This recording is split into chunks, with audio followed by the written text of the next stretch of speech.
Live. What is happening, everybody? Hope everybody's having a fantastic Thursday, Valentine's Day, Singles Awareness Day, or if you're in a relationship and you've forgotten about this day, it might also be Singles Awareness Day for you too. So, hope everybody's doing fantastic. Nothing new, nothing exciting really to talk about. We'll be taking the car to the drag strip this weekend. Going to be meeting up with my good friend Chris and Rob over there at Houston Raceway Park. Definitely looking forward to that. Got to first and foremost give a shout out to Hayden. Hayden, here's your shout out, buddy. Hope things are going great for you.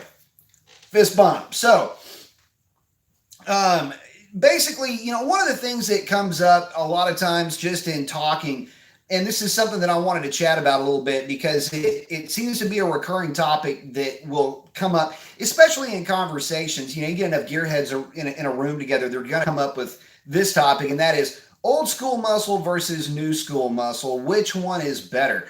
It's funny. I don't really have an opinion of this so much as, I don't know, a kind of a dialogue on this, and the whole thing is premised around what is more romanticized. The old school stuff is, right? I mean, that's the stuff that your grandparents talked about, your parents talked about. But the reality is that these are vehicles from your parents' era or your grandparents' era. They're not vehicles of our era today. So, unless you grew up around those cars, they don't really a whole lot. And of course, the mentality starts to creep into those cars as well. Before I get into the other cars that were on the table, and this is also kind of not necessarily what would I have if I didn't have the Hellcat. That's not really the idea behind this. This is really more just some of the other cars that I was looking at the time. So let me jump into here, say hello to everybody. Let's see. Ghost 74 is in first. I like it. Molten Mopars is in. Sweet. Tanza stuff. I like it. Can't pronounce it, but he's got a 14 GT5, and I dig those. Still, yeah, that's one of the cars I'd be talking about here in a minute, by the way. You guys know I love GT500s. Justin Baker checking in. Well, what is happening? What's happening, Justin? MZM saying, hey, man, I got a head cam Stage 3 Camaro SS. You think I can take a stock Hellcat? Not a chance if he's on a drag pack. Now, that being said, on the street, probably a different story. And it depends on how long the race is going to go for. But I've run, let's see, heads cam Stage 3 Camaro SS. You didn't mention the year, but I mean, with my 392, I ran quite a few SS Camaros, and they had plenty in them for me. It was typically a really close race, but stock Hellcat on a stock tire is actually pretty pickings. Kay Jones is saying, hoods up show. That is an old school reference. Hell yeah. So that actually may be coming back here this summer. So Grabby Gear is saying, I have both. One cannot replace the other. I agree. Gorgeous Scat 392, B Mason, the Hellcat driver mod. Hell yeah. Thank you very much. What is up with that? So, Gorgeous brings up a good point. So, yes, we are in third place, it looks like, in nation for quickest stock Hellcat. So, right now, we're sitting at a 1047. 1047 is the number at just under 130 miles an hour. Is the best the car has run to date. I tell you what, the car is a little heathen, little hateful thing once she gets on the drag strip. I was able to just go, the wife and I took it to dinner tonight, still in full drag pack setup, man. Still has the numbers on it from the track, as a matter of fact. But we took it to dinner tonight. We were out playing around with it a little bit. And I'll tell you what, that little Hellcat, she is a hateful little creature. I love her. Let's see. What's up, B? What's up, CJ? Full Auto saying, what's up, B? What's up, man? Man, something. We've had unbelievable air, unbelievable density altitudes. We've been getting killed with this headwind. By the way, the eighth mile, here's the deal. I don't know of anybody that's looking at eighth mile numbers. I don't. But right now, we're down deep into the 670s at over 105 miles an hour. So for you eighth mile guys, third place Revlon might actually be in first place in the 8th mile. I'm not sure on that, but she's awfully close if she's not on top of that. Got to get the parts out. See, out, we're hopefully turning it up for the 2K weekend for sure. Much fun. I like it. Yeah. So, really good stuff going on. A couple of cars up at the shop right now. One of them's got one of my cam grinds in it. And of course, you know me, I'm proud papa when it comes to my camshafts. And, can't let the cat out of the bag, and I can't really mention any names or cars, but all I can say is the numbers are impressive on a build that's going on with my cam right now. So I can't wait to see yours running too. Ryan Jib, what's up? Fist bump. MZM bone stock Hellcat traveling 156 in the half mile. Sounds about kind of right. Thoughts on that one? Seen a red eye trap 154. I'm not really sure. I've seen. I mean, it makes about sense. I mean, most of the 392 cars are trapping about cars actually. Really, once you get over about 130, 140 miles an hour, it's real hard to stop me. It says he's prepping Orange Crush for tomorrow night's times. Yeah, it will be a react. Cars are identical. I mean, they're both bone stock Hellcats. He runs his in full street trim, whereas I run mine in basically full drag trim. That's the only difference between the two cars. I believe consistently he's got a little bit better mile an hour than I do. A lot of it has to do with the tire setup, but yeah, it's going to come down to reaction time, because if I'm not on the tree, I will be staring at the ass into Orange Crush all the way down that drag strip. That made 1093. Shit, dude. So Multiple Mopars, listen, if you're not on his channel, you need to get over there to Multiple Mopars channel. He's got a fleet. Basically, he's got a harem, I should say, of Mopars over there. Supercharger, and he dropped over a G today. So definitely get over there and check that out. Show me Mopar saying, what's up? Got the arm flex and the shades. I like it. Add a tune for 100 octane. My best time right now on good DA is an 1182.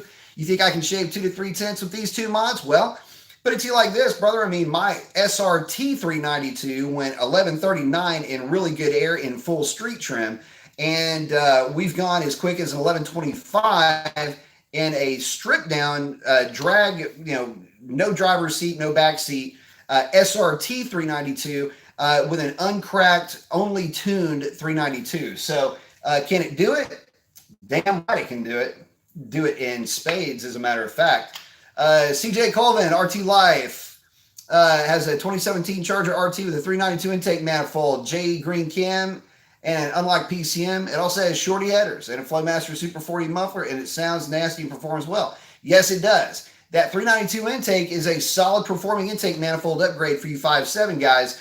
And obviously with some port work, it can help the 392 guys. I will say it does have its limitations. However, to me, it seems like it should have been the intake they always should have had on that 5.7, because it does work. Full Auto GT. Bringing up a topic that I plan on getting to in an upcoming video, but getting this question a lot. What are my thoughts on Ford's 7.3 liter gas engine? Basically, Ford has developed a 2-valve cam in-block engine to go into their heavy-duty trucks.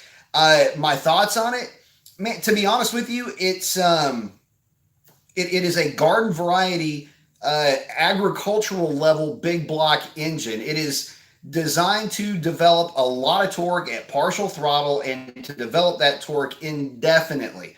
It is not what I would consider to be a high-performance engine. If you want to compare it to anything, a good engine you can compare it to would be like a 351M from back in the day, or a 400M.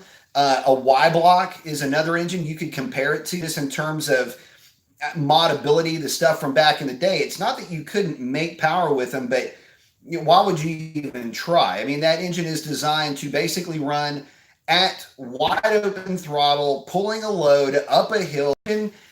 Don't expect any big performance mods for that thing. It's just not the mill for you if that's what you're looking for. Siphonics, if you have a stock car and you just got your tax return, what is the first thing you are spending your money on? Annuities. No, so what's the first thing I'm spending my money on? Well, it depends on what I've already got, but if it's on my personal car, it would be tires. Oh, by the way, Racer X just dropped a video on the new Archangel battery. Check that out. That might be an option.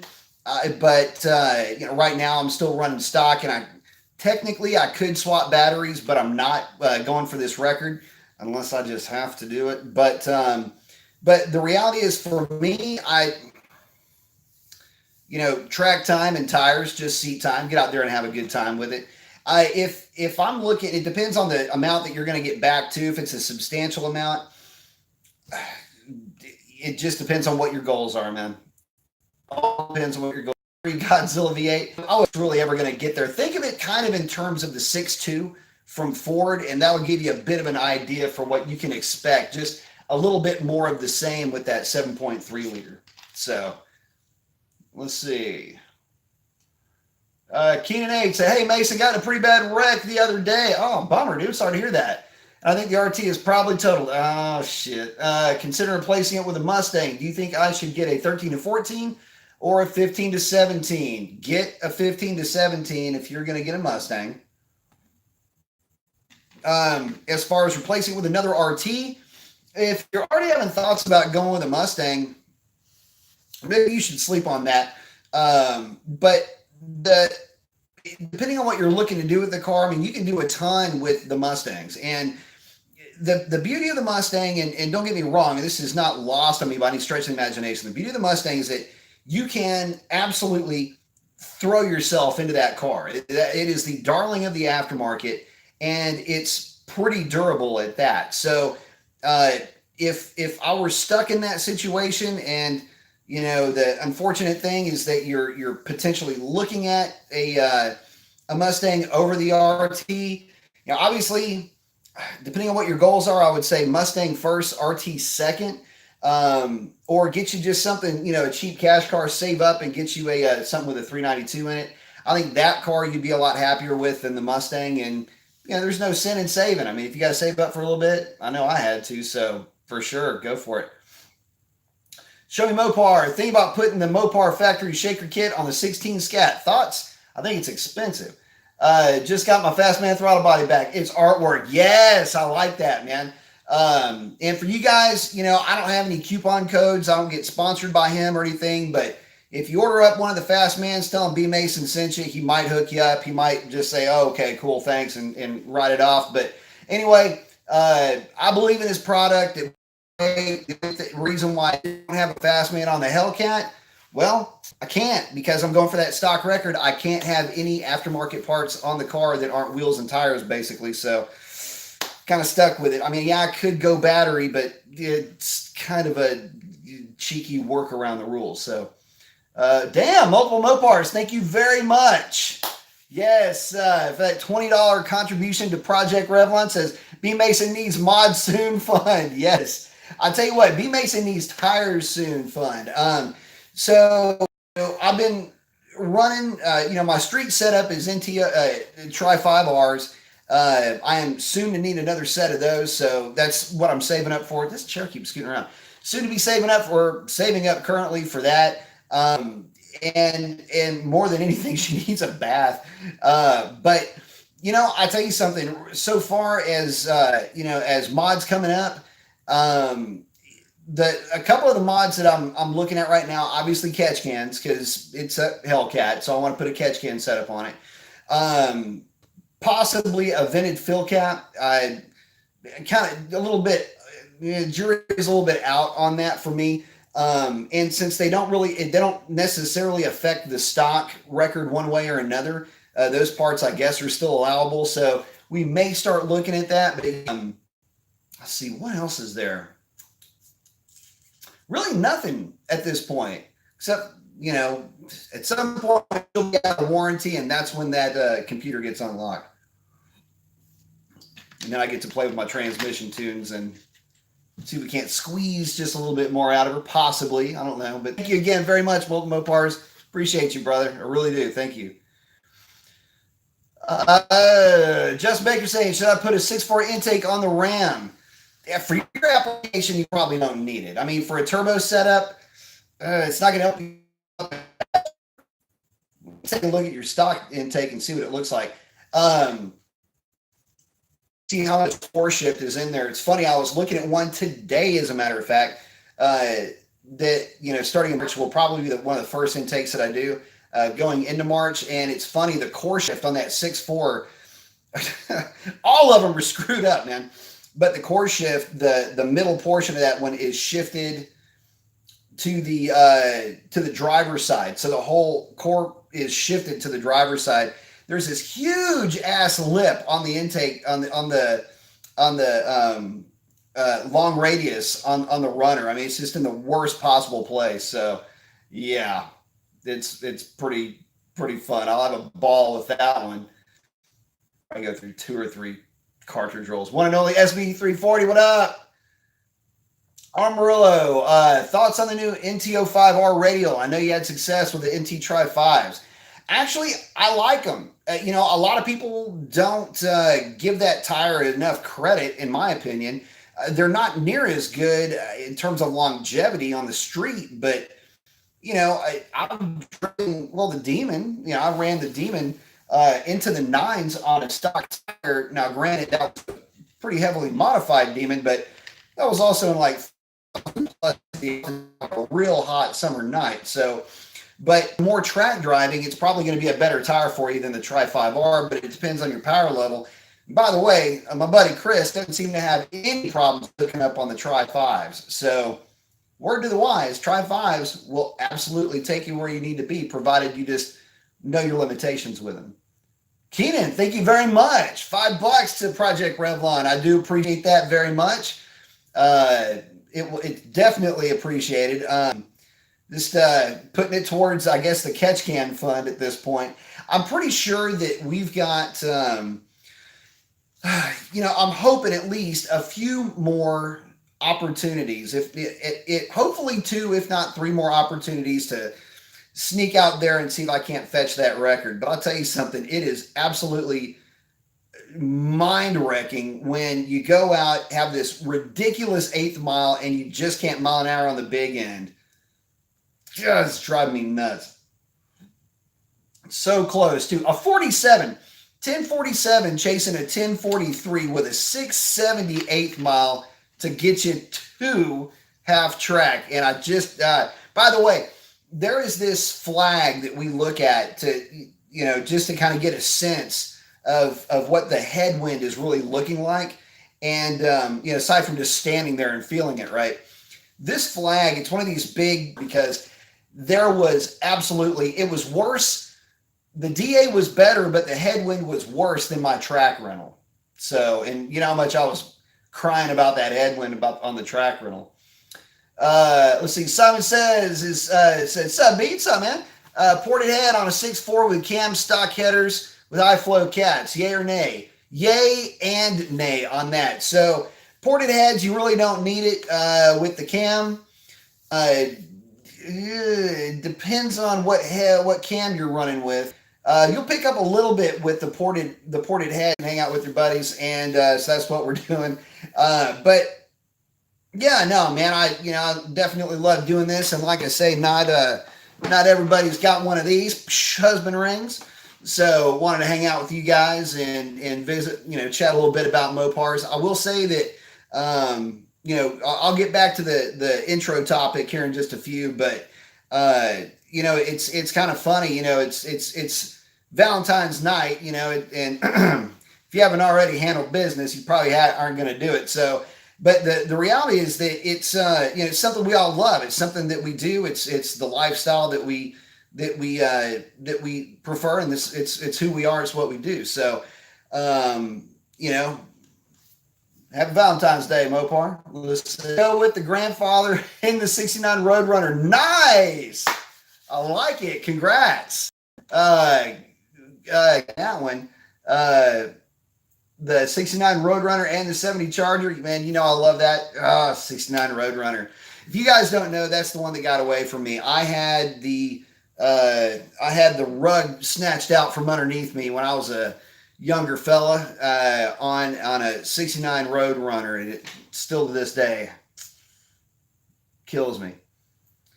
Tim is saying, is that plug-in option zapper needed for the 2016 Charger Scat? No, it's not.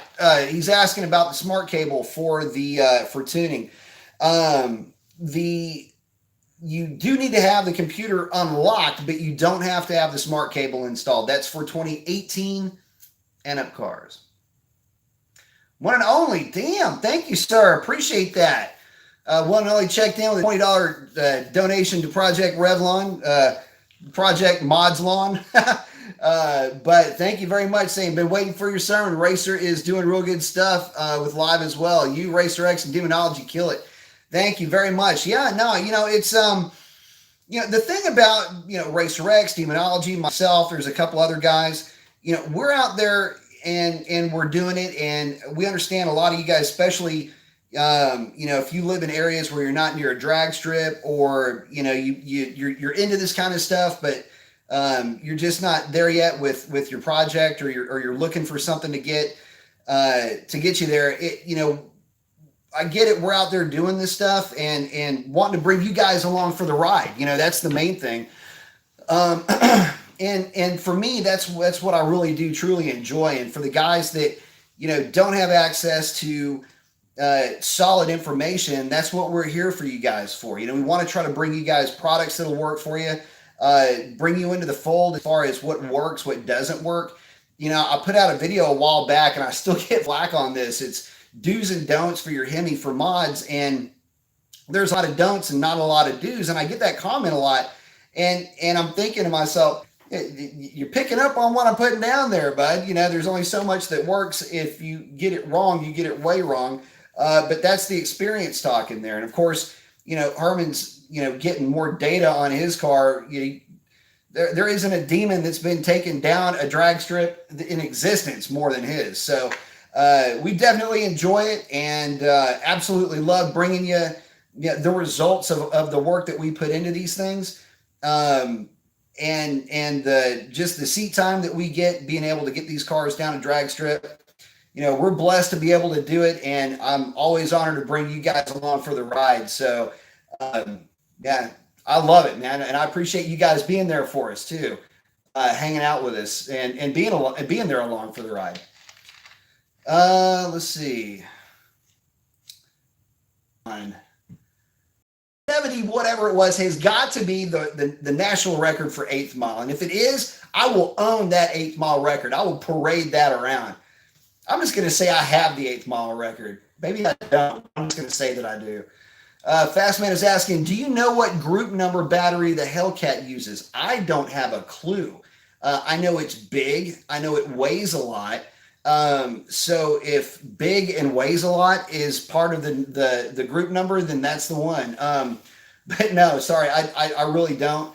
I'm pretty sure I could look it up, but I'm not in a spot where I could do that right now. But definitely something worth knowing though, for sure. Go 74 say thanks for telling me to go to college. It's fun as fuck, but now I have to getting a 392 aside.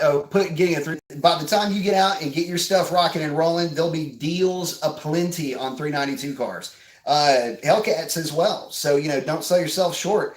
Not that there's anything short about a 392, but you might just find yourself falling right into the middle of a Hellcat like I did. So but yeah, absolutely focus on your goals. The harder you work now, the easier you can take it later, man. It's the more work you put in on the front end, the more you can chill on the backside, and the backside's where you want to be, baby. Trust me on that.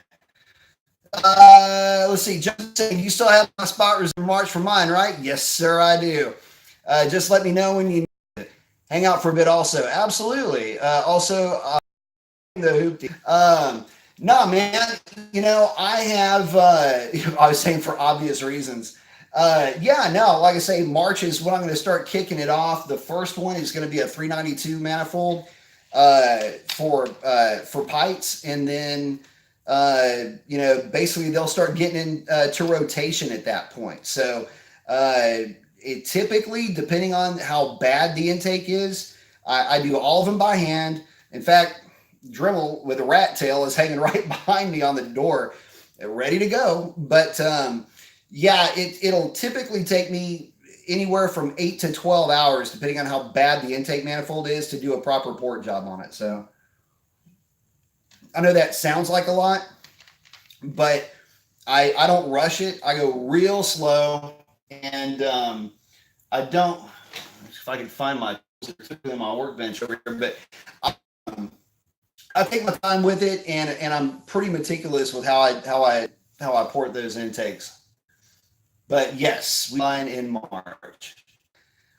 Let's see. Jazz Hellcat saying, well, I think I'm trading the Hellcat for a Pacifica, waiting on 2020 model year to see what the Dodge does with the Charger. Man, I tell you what, you might be money ahead with that. No, only partial tongue in cheek, but I tell you something. A lot of folks were waiting on the 2020 model year to see what Mopar was going to release into the world, and truth be told, I was looking at the only car that I want. There's, but that's me. A lot of guys, want to see what Dodge is going to come out with. I need Dodge to put together a red-eye Charger. I don't see why they don't have one, but it is driving me nuts about the fact that they don't. So hopefully, we can see, Dodge kind of bring the Charger into the fold a little bit. It's always been the Challenger's, partner in crime. Come on, man, bring that Charger up a little bit, man. But yeah, I'm definitely hoping to see what they do, not only with the Charger, the new platform moving forward, what new engines they're going to release, what into the table.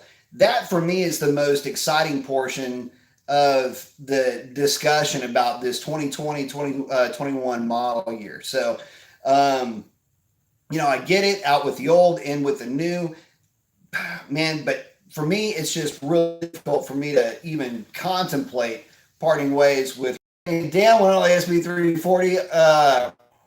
Let's see. Oh man, you lucky guy. My first car is a '68 Charger, and I've also owned a '70 Roadrunner as well. The demon speaks for itself. Cool Mopars. Hell yeah, he's got some very nice cars. So Phonics, how difficult is it to install an A&A supercharger kit? How long should it take a shop and get the work done, and how much should one expect to pay in labor?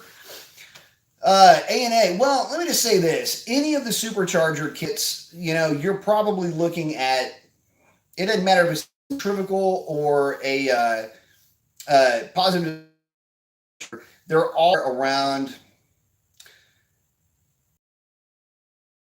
own unique, I don't know what the right word is for it, pains in the, not 100% familiar with A&A, but I can tell you that they're all basically about the same in terms of difficulty level, fitment, all of that. Whipple is typically pretty good. ProCharger is typically pretty good. The Edelbrock units are typically very good. So just some things to consider, when you're looking at those different kits. Sam Grable saying, yo, B Mason, what's up, Sam? Jay Palmer saying, post him up. Let's see. Sam saying, man, doing ball joints suck. Yeah, they do. Just don't forget, leave that bottom nut on just a little bit when you're giving her a love tap. That way things don't go flying all over the place. Let's see. Jay Pum is saying multiple Mopars is working on it. Very cool. Sam Grable, let's see. Saying either that or a big old Hemi like a 436. Any of the big Hemis are fun. Tim saying Herman is the man. Yes, he is. Tony M saying you and what's up, Tony? Fast man's lolling up. Let's see. One and only SB340. What about us guys that don't have any good weather for 5 months? No kidding, right? Can't race for 5 months. It's killed me for 30 years now. That said, great that I can live through you three in the next YouTube level. Man, I tell you what, we're good. Usually, most years we're good. Out here, man, I got to tell you, this year's been brutal. But there for a while, it was basically every weekend it would start raining on Friday, and we're just going, "What the hell, man?" So I don't know. It might have saved me a little bit in tire money, but I'd rather be out on the drag strip, man. Driving is crazy. And the bad part about it too is that the DA, I mean, it was some nice, cool, cold weather when it started raining too. So freaking Chamber of Commerce day leading up to the weekend, and then it comes a freaking flood. Jay Pump was saying Racer X knows he got a new battery. Yep. We were just talking about that a minute ago. Yeah, definitely check that out. 30-pound lighter battery, but I don't know how much that thing costs though. I haven't. Let's see. Go 74 saying, hell yeah, I'd rather take a Hellcat. Love my Hellcat. Let's see. Fast Man is saying, I'm trying to find the Hellcat battery group number for the Archangel battery. Yeah, I don't know what the group number is. Shit. I don't even know where you'd find it on that battery. But yeah, it is the Archangel. It's the one he got.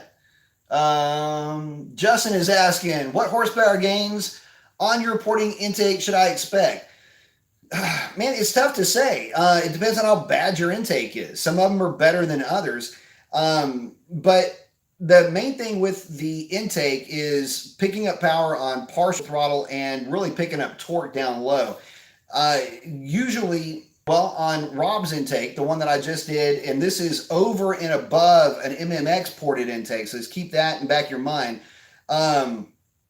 Actual horsepower was up by, I think it was 5 or 7, and I think torque was up by about 5 or 8, somewhere along those lines. So I'd say, 5 horsepower, 7 to 8 pound-feet of torque, and it carried on the chart. It say really you're looking more at torque than you are at horsepower. The reason for that is that there's only so much you can do with the runners because you just can't get to the entire runner.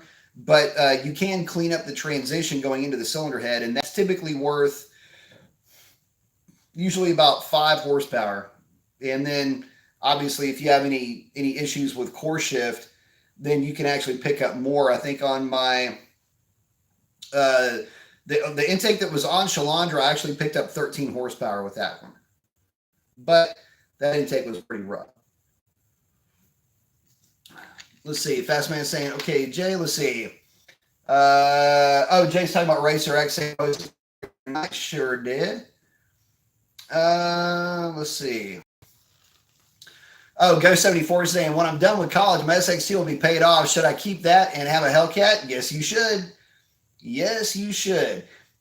Main reason for that is you will be able to put that Hellcat in your garage that you'll be buying, in the house that you'll be buying, I should say, when you get out of college, before you buy your Hellcat. Let's see. Sam is saying, I think there's a market for an all-wheel drive Hellcat Charger. A lot of folks have been saying that. In fact, I'm still shocked that the Demon wasn't all-wheel drive. Let's see. Show me Mopar. What was the best time in the quarter in stock trim on a 392 car? Shalandra. Forgot that car's name. So Shalandra, best time that it got in bone stock trim was a 1254 at 112 and a half miles an hour was the tires. The best it ran was a 1206, I believe, at 100 and just under 113. Justin saying, shoot me a text when I need to pull it off and give me your address so I can drop it off. I will do that. Talking about his intake manifold. It'll be in the evening because he's going to pull it at the shop. Yep, absolutely. Let's see. That's cool with me. That's typically when I'm here on stuff. So, the setup's pretty basic, but you don't need much. So, it works for sure. Let's see. One and only saying thank you to SRT Crazy. Damn, Jake Palma, thank you very much. I love it with the 1320 contribution. Project Revline, absolutely. Hashtag 1320. She's a little 1320 killer in stock trim. Thank you very much for the donation to the cause, sir. I do very much appreciate that. Yeah, no, like I say, I'm having a ball with her right now. It is so much fun. And I'm looking to get more video, more content. In fact, this Friday when I go to the drag strip, I want to do some ride along videos so I can share those with you guys. I've got videos of the car, Mrs. X, Racer X's wife, real good flyby shot of the car. You can really hear that supercharger screaming. So I'm pretty partial to that video. I'll kind of have it on play every once in a while just to hear it, especially if I'm working on something here in the shop or, doing, being, keyboard jockey for, putting up reports or whatever.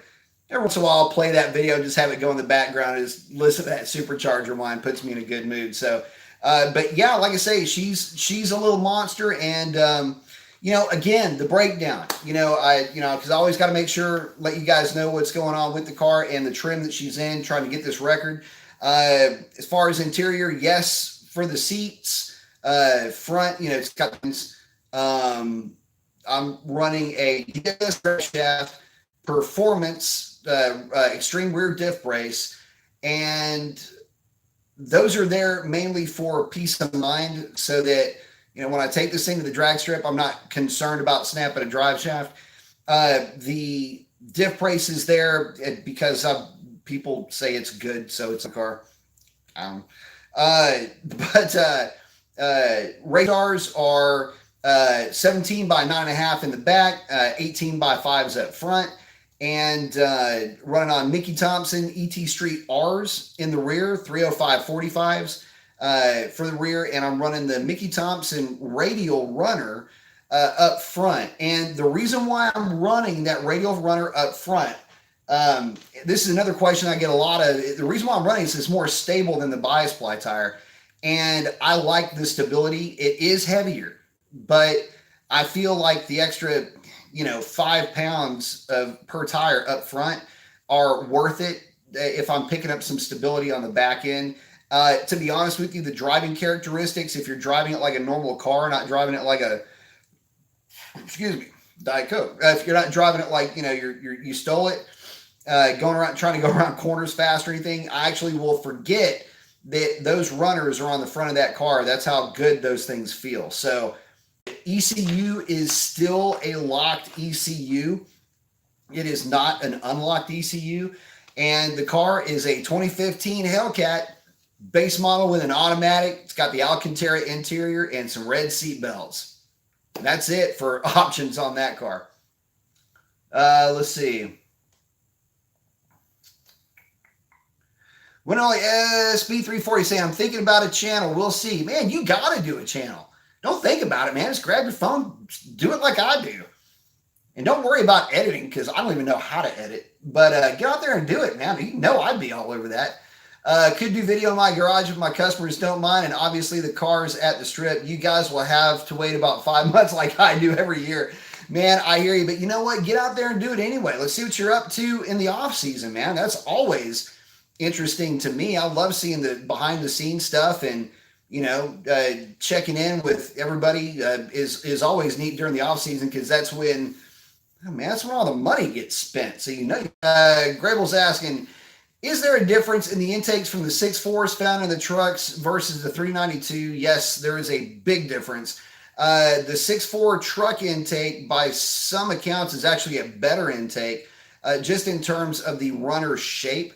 But the 6.4 car intake, it's more compact, and it does have the short runner valve actuators. And for what they are, they're very good intakes. But the problem, specifically with that displacement of an engine with that camshaft, it's a compromise, but it does a great job of helping to get that car out of the hole and get it the Mopar. And so it doesn't have the top end rush that some of the other packages have. Namely, I'm talking about the Coyote here, but that's fine, because that coyote is going to be trying to run you down. And I mean, unless you've got an unlimited amount of real estate to run, if you're running in the quarter mile, you're typically going to be ahead, and you're going to force the other guy to try to chase you down on the back end, which is actually a fun race.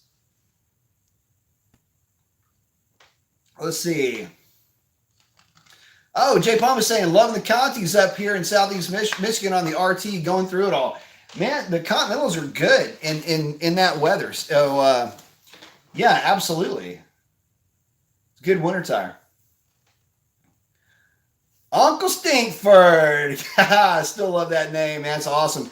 Says, I'm one of those guys who has 5 months of winter. My 392 Charger is currently up on jack stands, being started once per week. Did you guys talk about the wide body Charger due out for 2020 yet? Man, we touched on it a little bit, and mainly what I said is that they need to bring the Charger into the fold.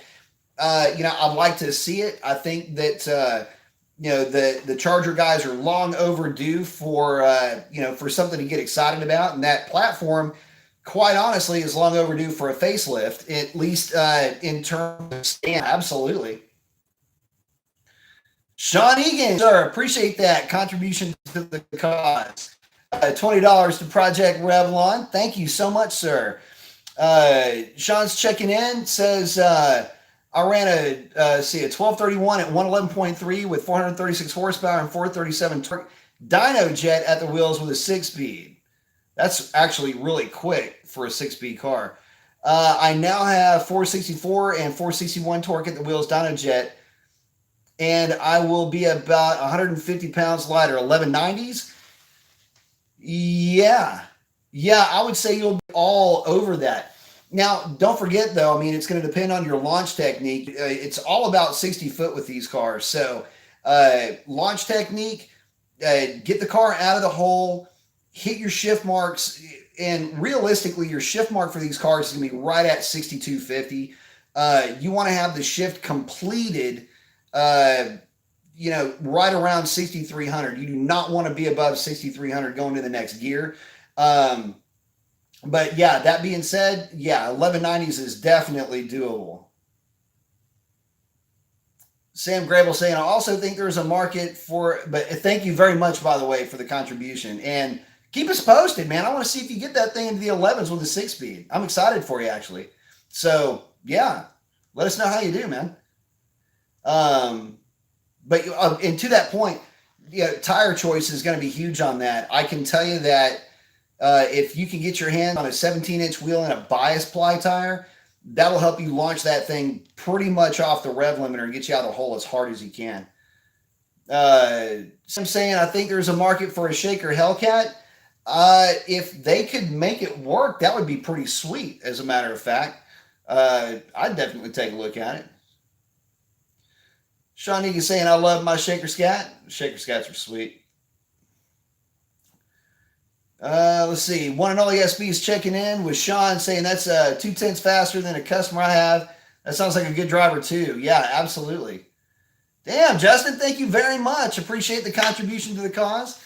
Justin coming in with a $14.99. I like it. But thank you very much. Says, I appreciate the advice you give us. Can't wait to get that intake over to you and sit down and drink a couple of beers. After, you better believe it. Take it for a spin in that Hellcat. I hope this helps you getting part. No, thank you very much, man. I do appreciate that. No, I'm looking forward to it. Like I say, it usually, I try to do about one a week once I get rolling with them. So, once I get rolling with it, drop it off on Friday. Typically, you'll be picking it up that next weekend. So, very much saying kitty mod money and enjoy your knowledge and sharing. Well, man, I really do appreciate that. I enjoy hanging out with you guys and sharing my experience and cat. And, I got to tell you, it's a whole lot of fun when you are in a position where you can do this often, get the car to the drag strip, collecting data, going through the logs, looking to see what works, looking to see what doesn't. Computer that I've got over here, I've got so many, I've got to go through and probably delete if I deleted 200 data logs out of that computer, I wouldn't probably be scratching the surface. I've probably got only looking at the KPA, the kilopascals, which on the intake manifold, which is basically just to say how much vacuum I enjoy. I enjoy it so much, and I enjoy sharing with you guys and hearing about y'all's experiences. And fun hanging out and chatting with you guys. Thank you again, Fast Man. I do appreciate that a ton. Thank you.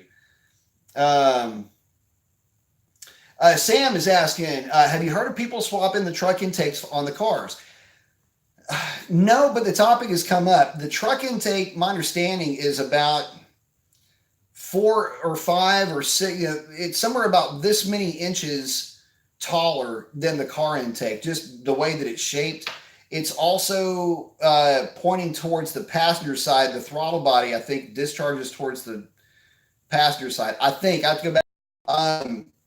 The fact of the matter is the truck intake will not fit under the hood, a scat pack, but it might fit underneath the hood of an SRT. I'm not sure. Anyway, it's been a while since that topic's come up, but I haven't heard of any real world applications of that intake on a car at all. And nobody in the street rod world has used one of those intakes on their 392. They're all using the stock 392. Let's see. Sean's letting us know. He ran his 1231 on his 6-speed 392 car. Hang on. He's got underdrive pulleys, long tube headers, a stock tune, skinnies and sticky tires out back, and a little bit of practice. 6 speeds are a bit of work. Yes, they are. As a matter of fact, leading up to my Lightning, I only owned manual transmission cars. In fact, I was bracket racing my 89 Mustang, which is 5-speed. It was a 302 GT40Y heads with a Powerdyne supercharger, if you can believe that, back in the day. But I used to bracket race a manual transmission car. And that, by the way, is how, I had so much seat time, just practice in that car, that it was I could be doing math in my head and still rowing gears in that car. Literally, you can hear my foot in the background. I'm actually, it's second nature after you do it. You do any guys, man. Listen, any of you guys can get really good at this stuff, but it does take practice. It does take seat time. And what I used to tell guys that would ask for assistance with it, man, playtime is when you learn the most. Don't take it overly seriously. Just get out there, have fun with it, and believe me, you'll learn more and not even realize it than you will over stressing your driving technique. Let's see. Oh, one and only saying, I'll give it a shot, B. Mason. My non-video recording ass will screw it up, but I'll put my cars on when I mess it. Hey, listen. If I can do it, if I can make mine work, then believe me, you can do it. When it comes to this kind of stuff, I'm about as technologically savvy as a tree frog. Let's see. Rich saying, Mason, what's up, Richie? Jay Palma at Sean, pretty good, man. Yep, he's rolling them good. The Speed Nick Maniac saying, what up, Speed? Said, I had a crazy idea about running the truck intake and making a true Ram Air with the shaker hood. Just an idea.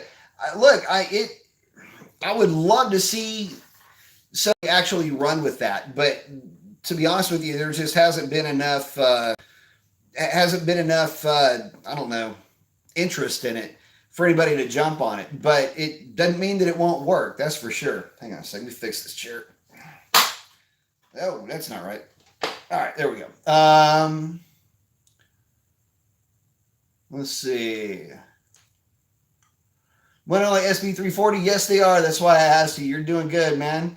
I agree with B. Mason. You can get there with that horsepower and torque up. Also, the weight loss. Yeah, I bet you can. I do agree. Plenty of seat time, and you will get there for sure.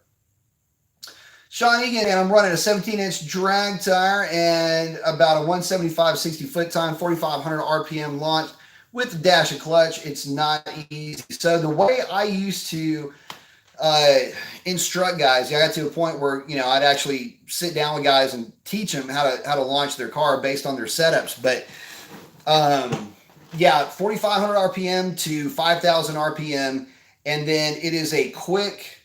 So you're basically gonna tack the car up to about 4,500 RPM, hold it there, and then as you get ready to launch, you're gonna have just a slight amount of preload on the clutch, not enough to you're not gonna actually engage the clutch. You're just gonna have just a slight amount of preload off of the clutch. You're gonna have to feel that, but I would be on the throttle, feel the clutch just a little bit, and then it's a quick roll on. You roll into it. It's a timing thing. So it's not this. You're not going like that. You're gonna, in slow motion, it'll look like this. Your foot's gonna come down. You're gonna basically push through the clutch. The best way I can explain it, you'll push through the clutch to get a little bit of momentum going, and then the clutch will come out quickly as the throttle's being applied. The more you push the throttle down, the faster you're going to want to push it down. So it's basically, it'll look like this in slow motion. It'll go like this, and you're going to actually roll into the throttle. The farther down you go, the faster you want to push it down. It's a weird technique, I know, and it takes time. It's like learning how to play a musical instrument or anything else. It just, once you get the technique down, you've got it down, but it's just like a golf swing or any other kind of witchcraft. If you don't use it, you lose it. Let's see. Jay saying, I would like to run from both side headlights for CAI or run Ram Air. Is there a difference between CAI and Ram Air? Asking for a friend. Actually, I looked into running tubing from both sides. I couldn't really figure out a good way to do that or run it. But the main thing is the cold air. These cars really don't have a Ram Air setup. They're still feeding from the fender well. For like the Hellcat setup, that hole is a fresh air inlet. It's a supplement, but it's not the main area where it's pulling air into that portion of the airbox.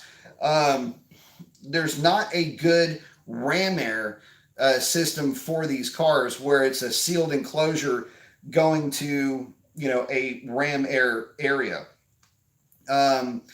There's some tips and tricks on getting some fresh air into the cars, but the reality is that they're kind of gimmicky at best. I think the best setup is stock airbox. Let me rephrase that. Hellcat airbox with the stock Hellcat filter. That'll get you all that you'll need to make those cars do the most they can. You can make a sleeve out of some, I think it's 3.5 inch. Is it 3.5 inch? 3.5. I'll just say 3.5 inch. I can't remember off the top of my head. Silicone tubing, and that'll help seal off the snorkel a little bit. And that's what I've done to all the ones that, on Shalandra and on Revlon. So kind of give you some tricks there too. Let's see. Poster 2 saying, love Dodge Valentine's Day video. If you didn't see it, you should check it out. Lots of smoky tires. Hell yeah, I love it. Speed Maniac saying, I know the 5.7 truck intake, the throttle body points up. Haven't seen the truck 392. I believe the truck 392 points off to the passenger side, if it's the same one I'm thinking of. Let's see. Sam is saying, back to the Shaker Hellcat. I know how they can pull it off. Look at the 79 TA. Could get away with it that way. I'd like to see them do something. They could mount the hat up there and just figure out a way to, use that Ram Air as a fresh air inlet to the box. That'd be pretty cool. Sean is saying, I had an 89 Mustang GT in 1993, 25th anniversary car. I happen to have one of those myself, sitting at my dad's garage. 25th anniversary car. It had 30,000 miles. I ran a 13.7 with mild mods and miles at 100 miles an hour. Yep. 5-speed, of course. We thought that was decent back then. Dude, back then that was screaming. What are you talking about? I mean, we're going back to a time where, a 13-second car was pretty badass on the street. I mean, that's back in the day when, a mid 12-second car was pretty much untouchable. So, yeah, cheers to that. I think I was running NA, I was running about the same 1350s. Very mild setup, but yeah, I was running 1250s with that one and just bracket racing it. Let's see. Oh, one and only SB340. Make sure I'm not skipping over anybody here. One and only SB340 saying, Poser, that was a great video. Dodge has a great marketing team. Yeah, they do. Only once in a while, a small mess up, but the best of the big three by a long shot. Yes, I agree. Yeah, and hey, at least they're putting it out there, and at least they're marketing the fun aspect. Mine are falling in soot. Falling in suit. Mopar's really on top of it. So to me, the marketing part of it makes it even that much more fun. But they need to bring back direct connection and help out the 392 guys a little bit more. One only SB340, nice, 6K. Talking about the sub count, says you should be at 60,000, but you'll get there. Too much knowledge, great advice you give everyone. Man, I do appreciate that. You know what? I would love to get there, but I'm not really judging my success by my subscriber count. I know a lot of people do. A lot of people hang on that number, and I don't. I prefer quality over quantity, and I think you guys are the best subscribers I could ever hope for. And I would love to have as many subscribers as I can. But I'll tell you what, I am very blessed and thankful that you guys would choose to spend your time with me and contribute to the cause and share your stories with me. And so it makes my day just hanging out with you guys. So, I saw that and I thought, man, that's really cool. But, as far as I'm concerned, I'm stoked with you guys. And if other folks want to jump on board, man, I'm more than happy to hang out with them too. Let's see. Oh, I missed it. Here we go. SRT Crazy saying that his son said, I'm wearing that hat because you're hiding the lipstick kisses on your head from your Valentine's Day. The things that kids say. Yeah. Not, no lipstick kisses there.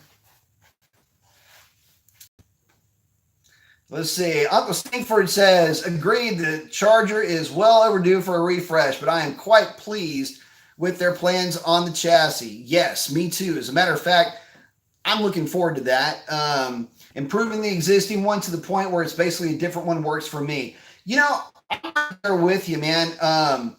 I'm cool with improving what they have now. I was not that enamored with the idea of the Julia chassis or the Ghibli platform or whatever the case was going to be. But existing what they currently have gives you a little bit of a warm feeling inside because it makes you think that they want to keep that spirit alive, that big brute bruiser American muscle car. The Mustang is a great Mustang. The Camaro is a pretty good Mustang, but the Challenger and the Charger will never be Mustang. They will always be Mopar, and that is what sets Mopar apart from their competition. So that's why I'm such a big fan of Mopar. And that's why I was elated to hear about that revised LX platform being the direction that they were going to take. So very good on them for that. Let's see. Uncle Stephen saying, I hate it when I fall in suit. I know, man. And, hey, it's been a long day. It's been a long week. I've got another Monday tomorrow, and then I will be deep into the weekend. All I got to do is make it to 5 o'clock tomorrow, baby. 5 o'clock. God, 5 o'clock tomorrow. We're rolling. I got a long day ahead of me tomorrow, but once I get past that, it is the weekend, baby. Hold that thought.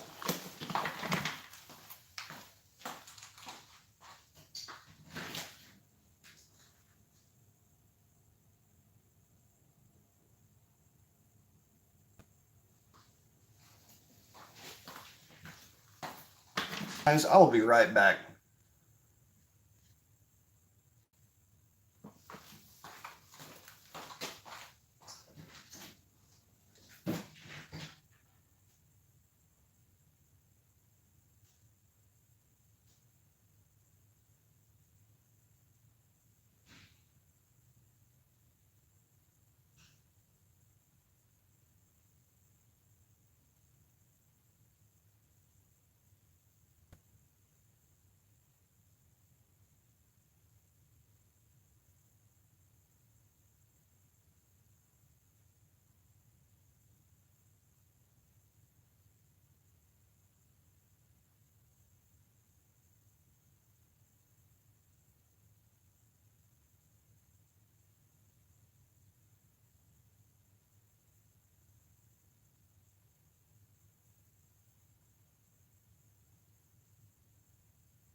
All right, sorry about that. Thought I heard somebody knocking on the door. I'm about to have to regulate. Saying direct connection action, direct connection action, direct connection all day. Absolutely. I don't know why they don't bring that back. It's kind of weird. But Mopar performance parts, I don't know. I guess it's going to be a thing at some point, but no, we'll see. Let's see. Just Maker saying Pops cooled air on his Challenger. It's cheap, $75. Let's see. One off eBay. Runs into the area in front of his driver's side tire in enclosed area. Then we punched a few holes, fog light, and we got a good IAT. That's nice. Send me a link on that one. I'd like to actually see which one y'all went with. Sam saying, I wonder what FCA will surprise us with this year. Man, I don't know. There's no telling when it comes to FCA. Absolutely no telling. You know, for all we know, they could end up just surprising us with a 426 Hemi, but I don't see it happening, unfortunately. Let's see. Sean is saying, can the next Challenger possibly be as good looking as the 2015 and 19? I hope they don't screw it up. If it's lighter and it looks great, I might buy it. Otherwise, my Scat Pack is not leaving. Man, I got to tell you something. It would be difficult for me to, no matter how good the new car is, it would be difficult for me to say that anything is going to be better looking than the 15 to 18 cars, 15 to 19 cars.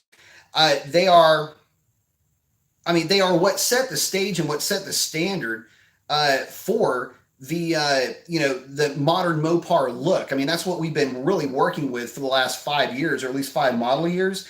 And I tell you something, they really haven't released anything saying what it might look like or what it might end up looking like. But I can only imagine it's going to be more of the same, more of an aggressive look, more of a more of a look that has, still that old school vibe, but maybe a little bit newer school twist. That's kind of what I'd like to see him do. I love the old school look of the Challenger, and I also like that the Charger has its own separate kind of vibe to it. More of a modern vibe. I'd like to see the Challenger maybe modernized a little bit. Because if you set an old Challenger next to the new Challenger, aside from a size difference, the proportions are identical. I'd like to see maybe a little bit more modern, a little bit more aggressive proportions out of the new platform. But I'll tell you what, either way you go, you can't go wrong. And I doubt they're going to do anything to screw it up. I have a feeling it's going to be sweet. Let's see. Jay is hanging out with Sean. Let's see. VTE can't pronounce it. Lots of consonants there. Saying, how did the 392s handle nitrous? I know they're not great with boost. Actually, they're not bad.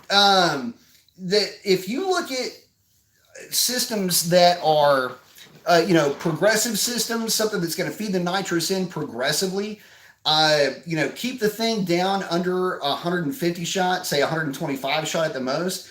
They're actually not bad. The only issue you run into really is going to be with the transmission. Um, Legendary Mopar guy. Well, I fly the flag pretty high, so happy Valentine's Day, Mopar. Let's see. Let's see. SB J Poma B Mason. As far as knowledge of being a really cool guy is at the top. Too. Racer X is awesome too. Well, thank you very much. J Poma hollering on WTF, mate. Let's see.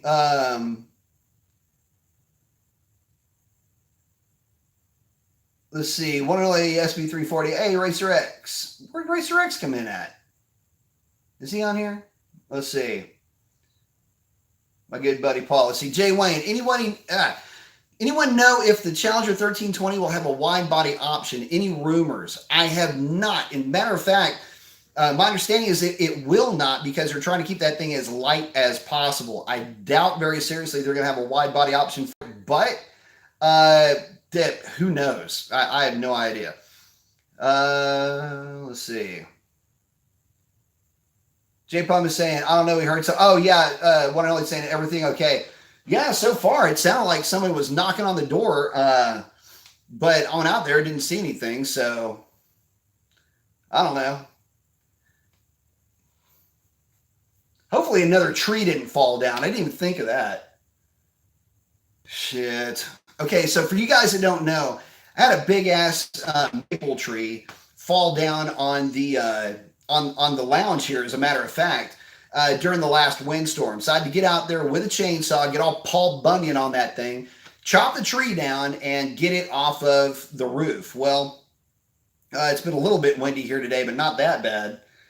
And we've got a bunch of big trees grown in over here, so probably after our visit, I will have to go walk around the front yard and make sure that I don't have a big ass tree sitting on my house again, because that would pretty much ruin my day all the way around. But so far, so good. We're back online, rolling. Let's see, let's see.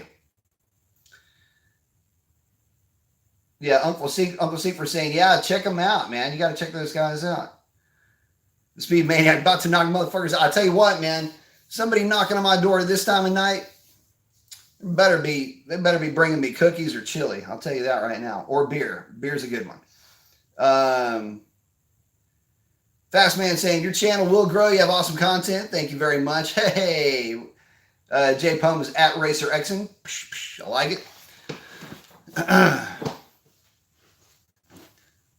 Let's see. Fast Man saying, Racer X in here. Oh, yeah. So, Racer X, you are in. There might be an answer to this further.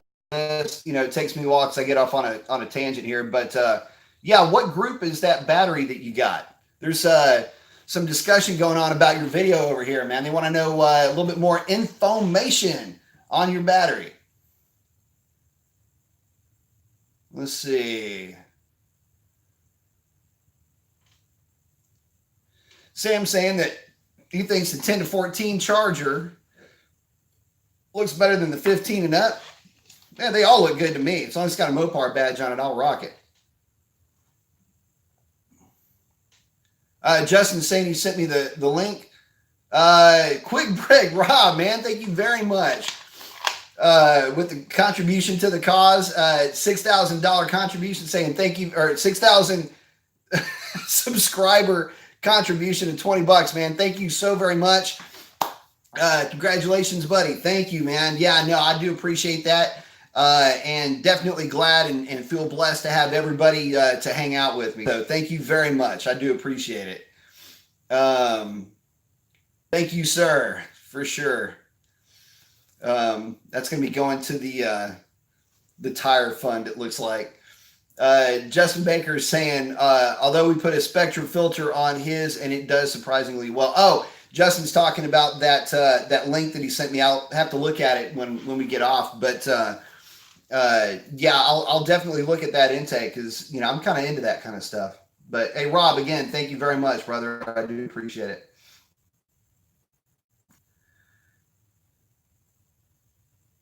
Oh, wait. Hang on, here we go. Okay.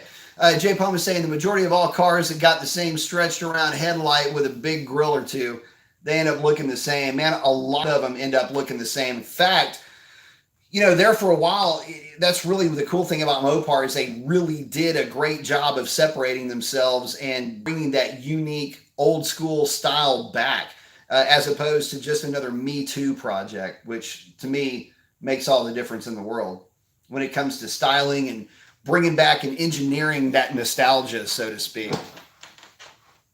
Racer X hollering out at Quick Brick, saying Quick Brick in the house. Let's see.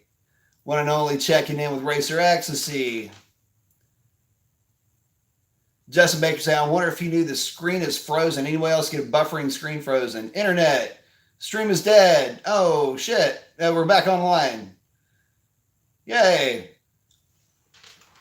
Let's see. Justin Baker, back. Okay, we're back online. Midwest Mopars is asking, what do you do for a living if you don't mind? I am a regional sales director for a building supply company. I handle all of South Texas. Also, port intake manifolds. And also fix and work on transmission tunes. Let's see.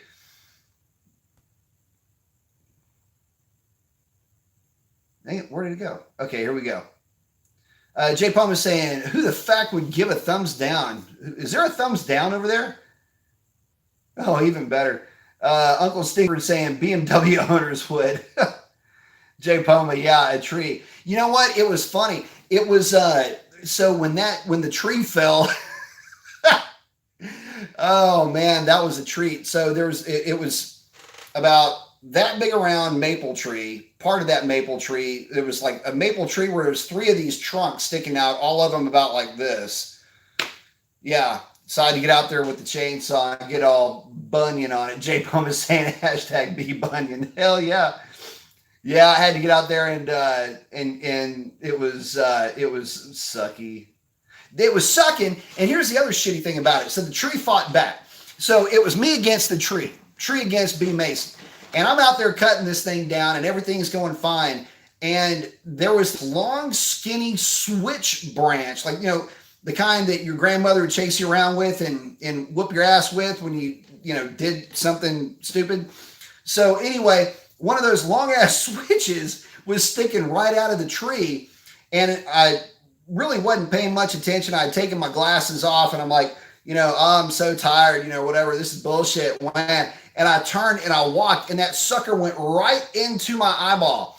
And when I say right into my eyeball, I don't mean into my eyelid. I don't mean it was eyeball adjacent. I don't mean it hit me in the forehead. I mean that sumbitch tree poked inside my eyeball, went into back into here. So anyway, it was bad. I mean, I could actually, I closed my eyelid, obviously, and I grabbed a hold of the branch with my eyelid. It sucked. I had this tree branch in my eyeball and that sucked. And it still kind of sucks because I can feel it. This has been actually a few weeks back. Oddly enough, torque just about tore my wife's eyeball out of her socket about 2 weeks after that. So yeah, we had some eyeball problems and it started with that damn tree damn near poking my eyeball out. So if it is a tree, I'm gonna cut it up just like I cut the other one up. Let's see. Toby Rama at 432 SRT got the hang loose. What's up, man?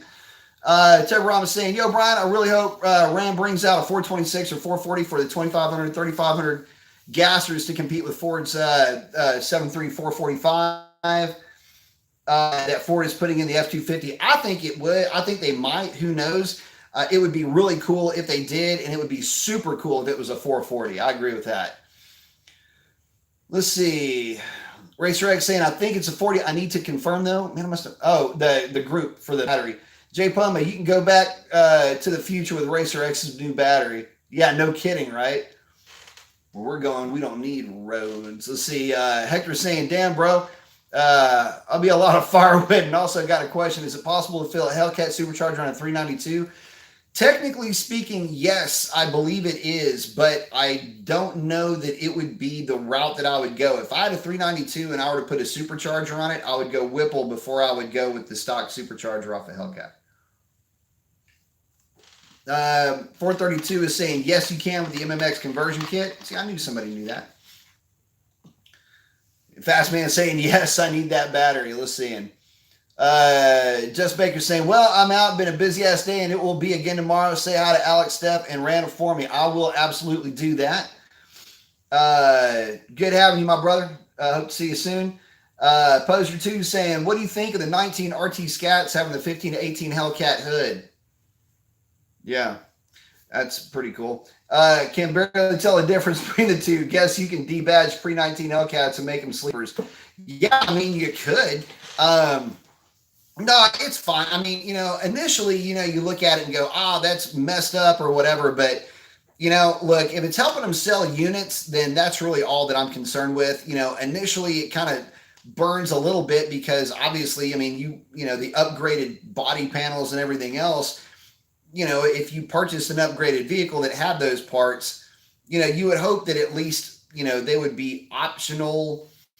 Well, I guess in this case they are optional, but you would hope that you wouldn't have to, I don't know, resort to, I don't know, that aloof way of thinking that, your car is all high and mighty, whatever. Anyway, I don't even know where I'm going with that. All I can say is, that the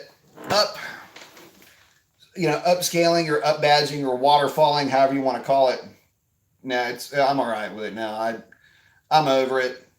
I don't even think about it anymore. Every time I see him and it annoys me, it doesn't annoy me anymore. Not in the least. Yes, it does. All right, Fastman. Okay, Racer X and 40 pending confirmation. Cool. Racer X hollering back, yes, sir. Let's see. Sean is saying lightweight bumper supports and lightweight battery are my next HP mods. I'll tell you what, I am really interested in that battery. I haven't seen the bumper supports, but at some point that might be a thing. Obviously, safety becomes a potential issue at that point, but, the lightweight bumper supports could be in the future. Shawnee, and the wide body Scat Pack looks a little too much like a Hellcat for my taste. Obviously looks nice, but almost a dead ringer for a Hellcat. They are, I'll tell you what, they are really pretty cars in person. The wide body stuff is actually really nice. It doesn't do the car any justice in pictures. It's kind of a weird deal.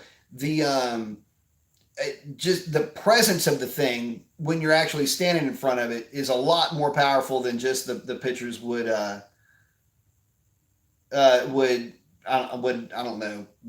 dictate. Sorry, let's see. One and only SB340. Holy crap, that tree story has me freaking out. He kicked your ass. Glad your eye is okay. Yeah, damn tree freaking put it on me, man. Yeah, for sure. It sucked. And the thing about it was, it's one of those situations where, you're in a crappy situation. This sucks. You got to basically cut this tree off your house, and I had to butcher the tree. We're not talking about a small tree. I mean, this is a big ass old maple tree. And then it was drag the thing out, get it drug out to the curb, basically for heavy trash pickup. That sucked, man. And then fix the house, after that. So yeah, that tree pretty much kicked my ass. But you know what? I won. Tree won the battle, but I won the war. Let's see. Racer X, have been knocking on your door for half an hour. You're killing me. Dude, I'm telling you, man. It's crazy out here. J. Pummett, Lawlin. Damn. Vince, thank you very much for the contribution to the cause. $9.99, I do appreciate that very much. Saying, hey, B, how's the Hellcat doing? She's doing good. In fact, we took her to dinner tonight. I keep going back and forth between MT, ET, SS radials or Netto Tri-5s for the SRT 392. I'll be getting wider wheels, not a daily. Will see track use. Recommendations.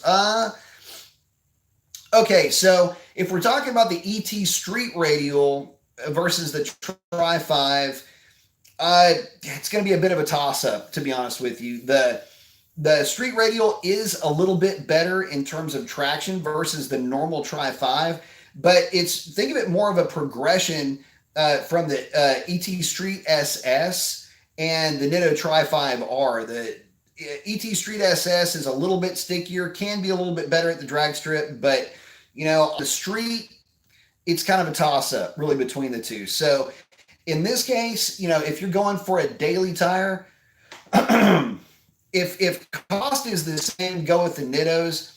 If the MTs are a little bit less expensive, I'd say go with the MTs only if they're a little bit less expensive. I would not, unless they offer significantly better traction, roughly the same tire wear for roughly the same amount of money. The Tri-5s are incredibly difficult to beat when it comes to being a strong value per dollar across the board. So, are they the best tire?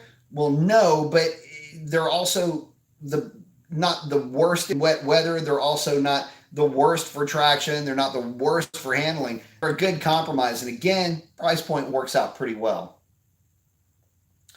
And no, I'm not getting paid by Nitto. Man, they need to, break me off a little something as much as I talk about them. One and only SB 340 Lawlin at X. Let's see.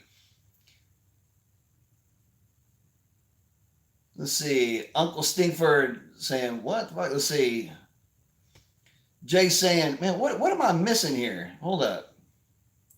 Oh, here we go.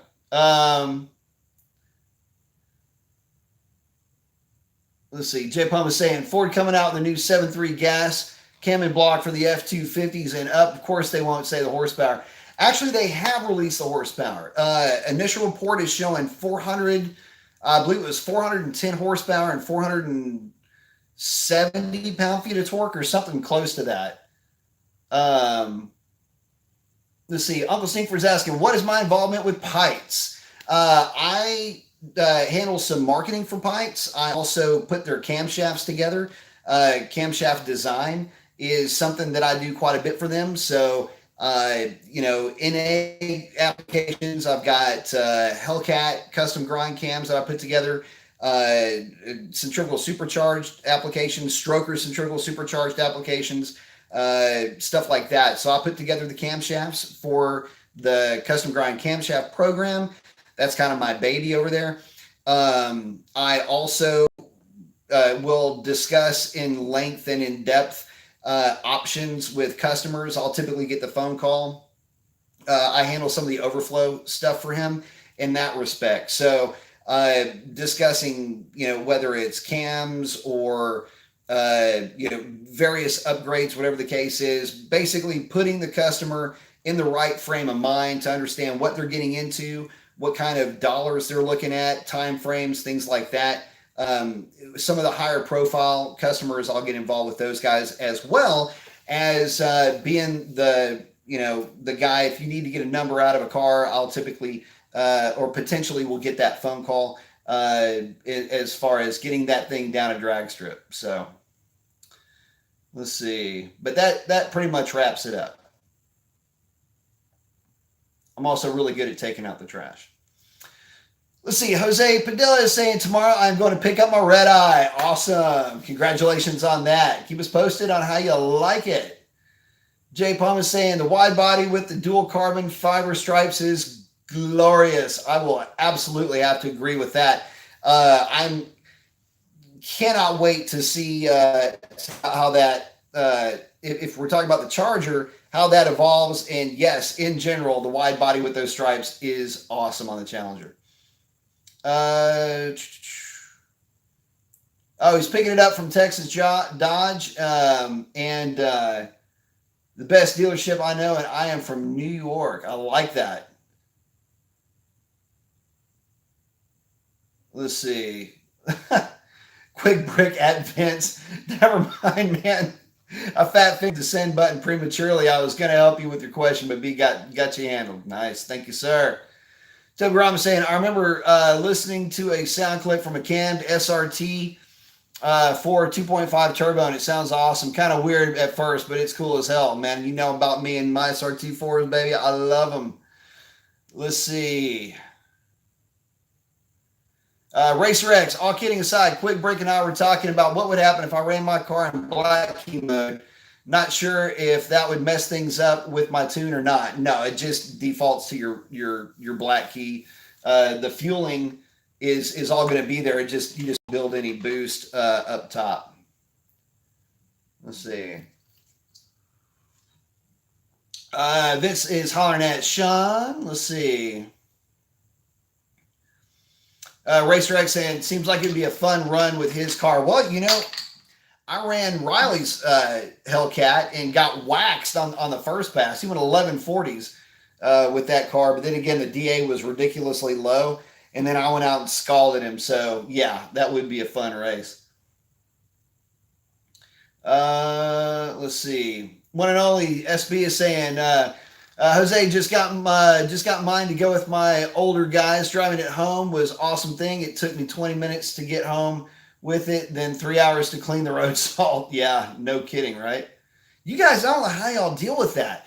All that road salt. You got to just have a freaking bathtub that you pull your car into to get that stuff out of there. I cannot imagine. It would drive me nuts dealing with that. So all that salt and grime and snow, ugh, don't like that.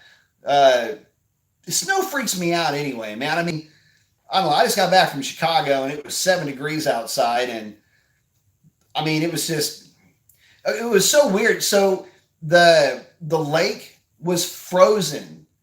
I'd never seen rock water before, and there was rock water. It was weird, man. Strange. Real strange.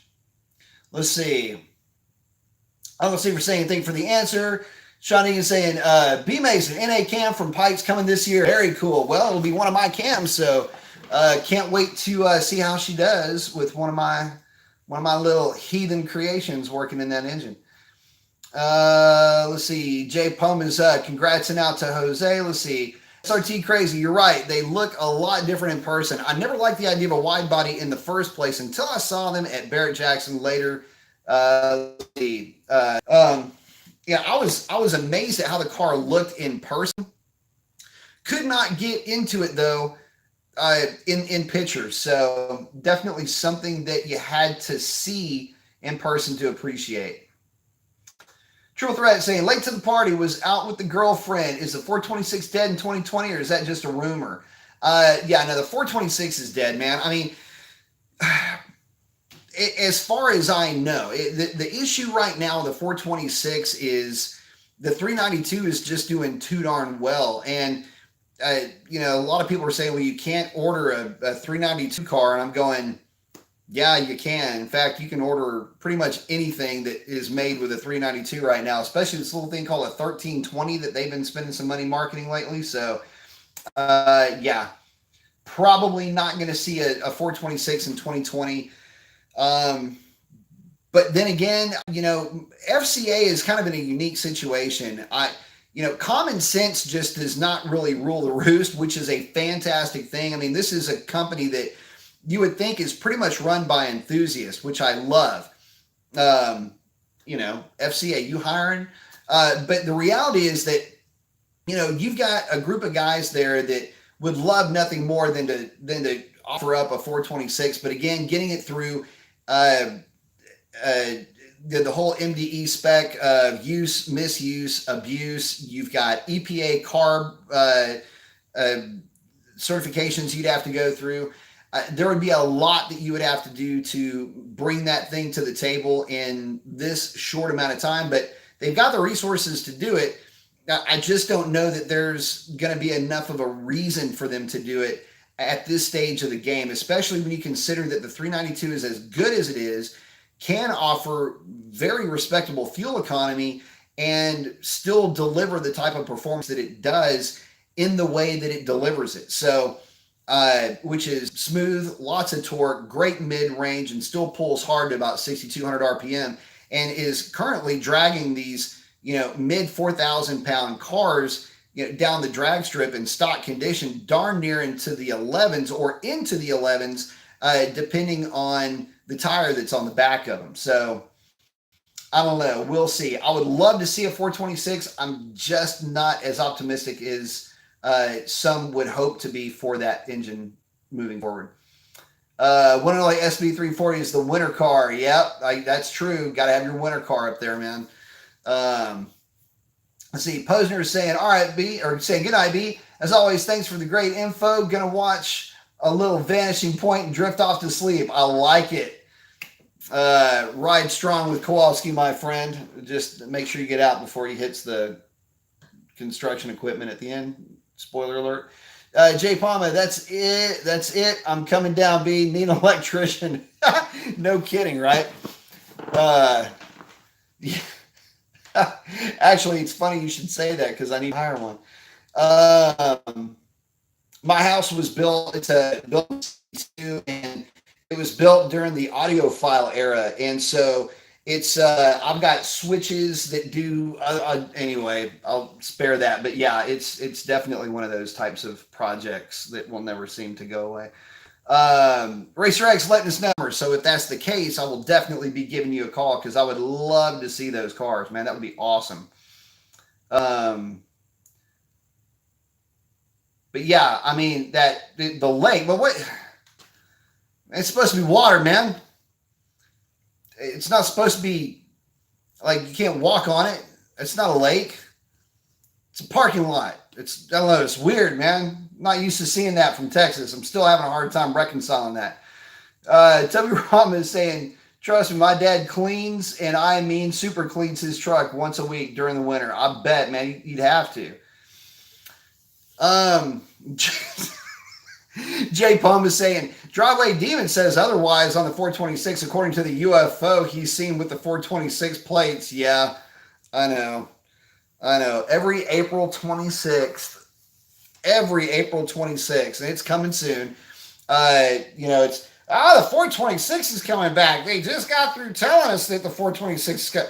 Look, dude, it's Hemi Day, April 26th. That's all it means. It doesn't mean they're bringing it back. And in a way, they kind of did with the Hellcat crate motor. So there's that, I guess. Man, I don't know. It's not to say I don't want it. It's just that I just don't see it happening. Let's see. Sean is saying, I'm going to max out the naturally aspirated 392 with a 426 circuit kit in 2020. I'm not going to wait for Mopar to do it. Man, a lot of guys are doing that, but here's the thing. Be careful with that. The 426 is a great way to go. And yes, you can make some really good power with it. But look at it from a cost standpoint. I think a cam in your 392, the right tune, transmission tune, will put you right where you will want to be. I will never talk you out of putting a stroker kit in that engine, but it has been my experience that the 392 does very well on its own. Let's see. Quick break. RE, Paul's car on black key. Will the fueling in that map key be able to compensate for the pulley combo he's running in the car? My concern would be that it would be a bit lean. Yeah, actually it should, because the fuel tables that are in the tune are the fuel tables across all across the entire board. So yeah, the fuel tables would be able to manage it, because you're talking about the same injector data. It's not going to revert to the stock injector data for that particular the black key usage. So yes, it will be okay. Fastman is saying, you have the most interactive live streams out there, bro. Thumbs up to me. Thumbs up to you. Thank you very much for hanging out. I try to, answer everybody's questions and, at least give everybody some time. I know that it does get a little bit backlogged, and I try to speed it up when I can, but let's see. Hang on a second. On the Steve for saying the stream is dead again. Man, what is the deal with this? Hang on, let me try something.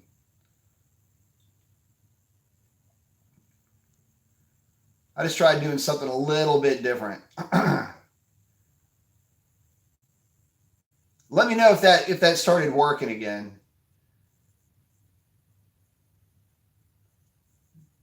another question, but it'll have to wait until next time. Jay Puma laughing at the Driveway Demons UFO comment. Yeah, no kidding. Jay Wayne, how about B Mason and Demonology face off in a new Dodge commercial? Would be great. That would be pretty cool. You know, the original 707 versus versus Demon, or what's the difference between the two?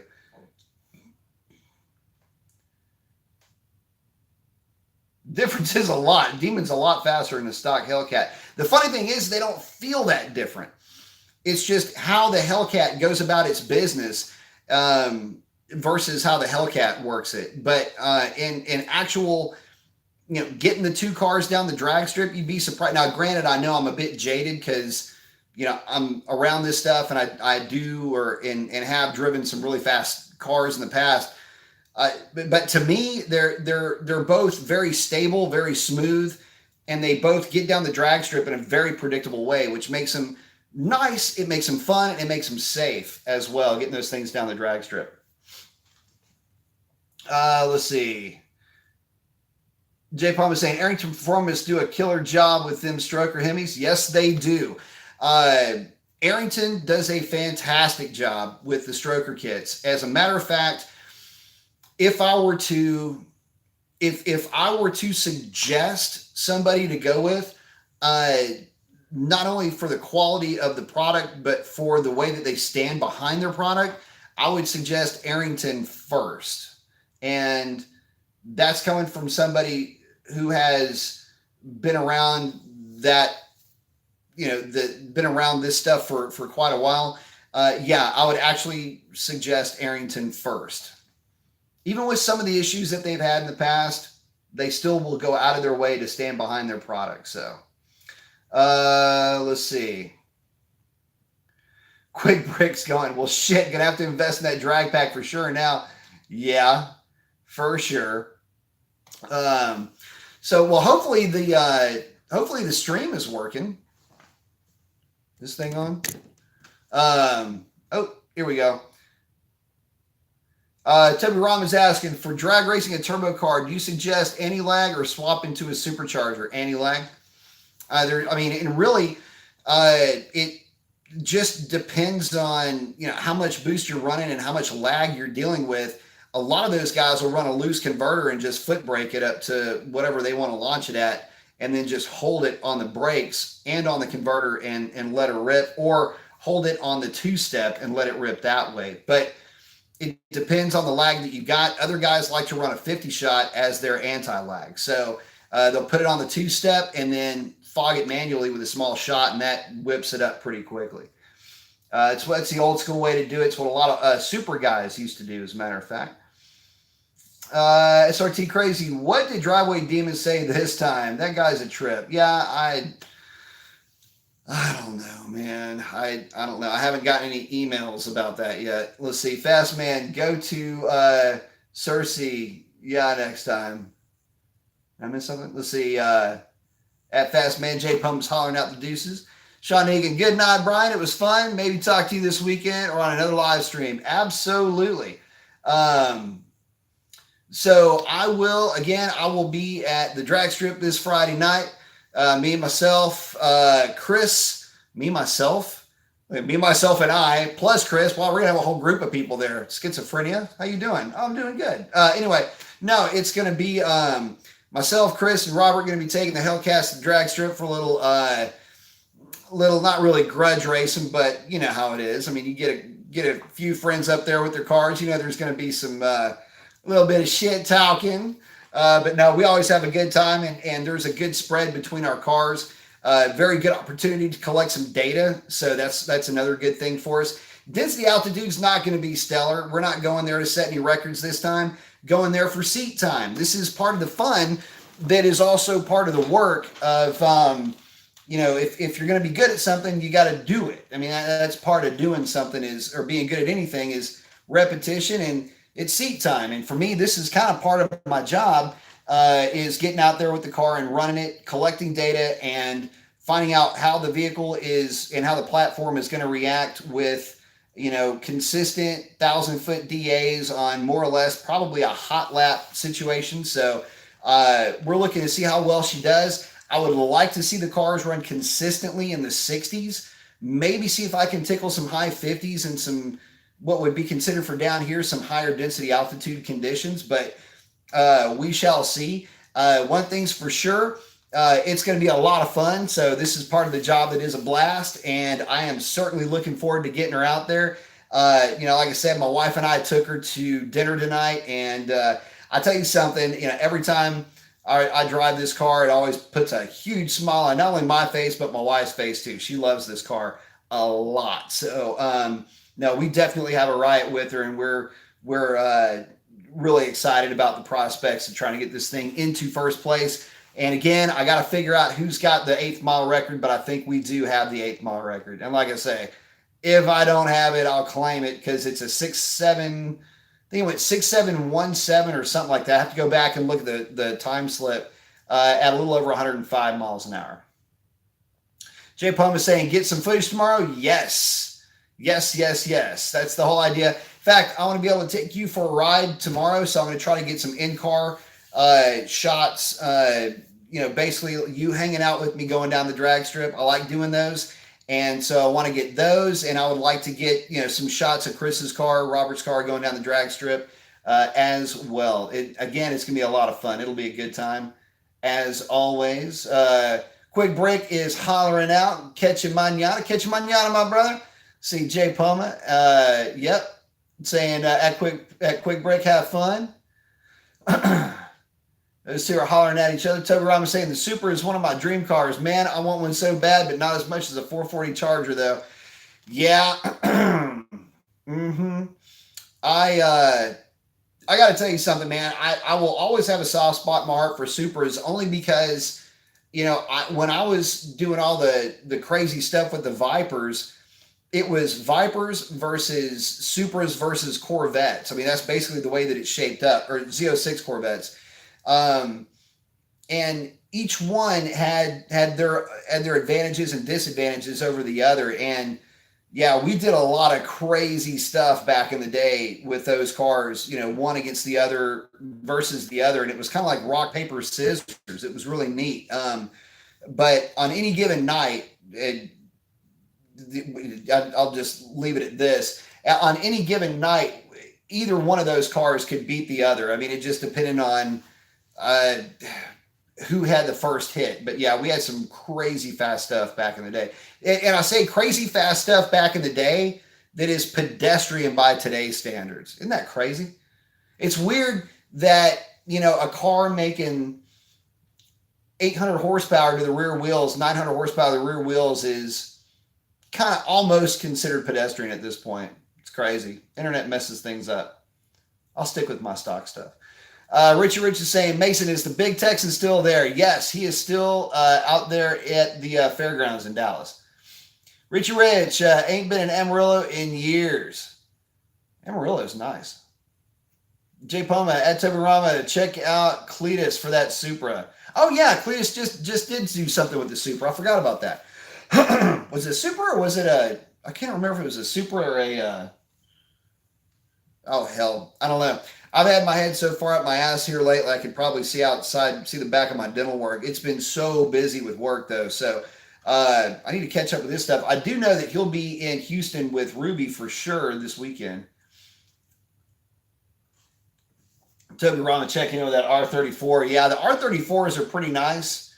But in I don't know, and they do offer up a unique driving experience. If you've never driven or had the opportunity to drive, or ride in any of the vehicles like a Supra, SRT4, something with a smaller displacement engine with a fairly large turbocharger, you don't know what you're missing. It's actually such a fun driving experience because you're rolling along at say 3,000 RPM, you roll into the throttle and there's nothing.